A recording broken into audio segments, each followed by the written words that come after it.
The father cried silently, unable to protect his son like he wanted. Instead, he comforted his son in the toilet overnight. The two used toilet paper as a mattress.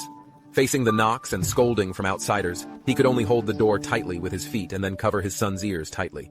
Xiao Shuai is experiencing the most challenging moment of his life, having to bring his luggage to work with no alternative. He put his suit in a bag and ran with it on his back, like a walking clothespin. After get off work, he asked around for a place to stay. Finally, someone told him that there was a church nearby that provided free accommodation, but here it was early. A long queue formed. When it was almost his turn, there were only 4 spots left. A homeless man suddenly cut in line. Xiao Shuai couldn't help but wrestled with him.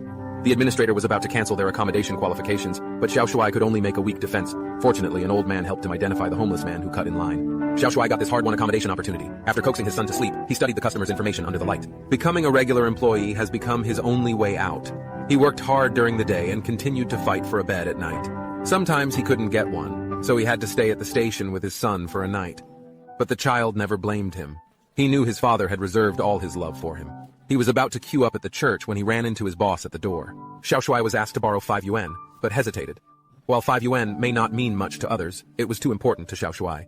He finally quit. In the days that followed, Xiao Shuai had no other choice but to sell blood and then buy a light bulb.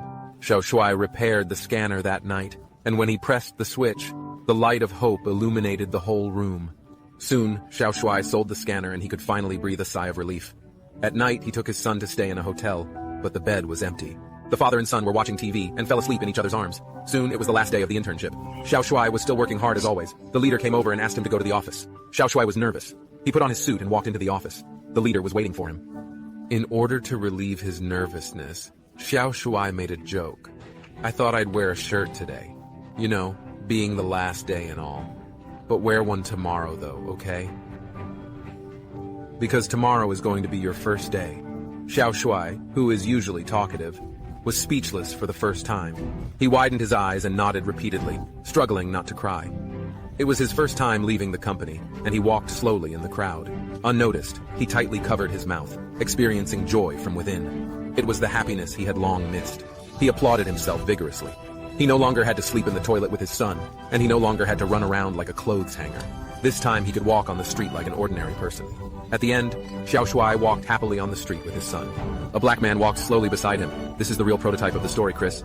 Gardner is now a professional investor with an annual income of 1 million. Success is temporary, but failure is the main theme. How we face failure distinguishes people. Some may be defeated by failure, while others can persevere and move ahead. As long as you persist, happiness will come to you in the end.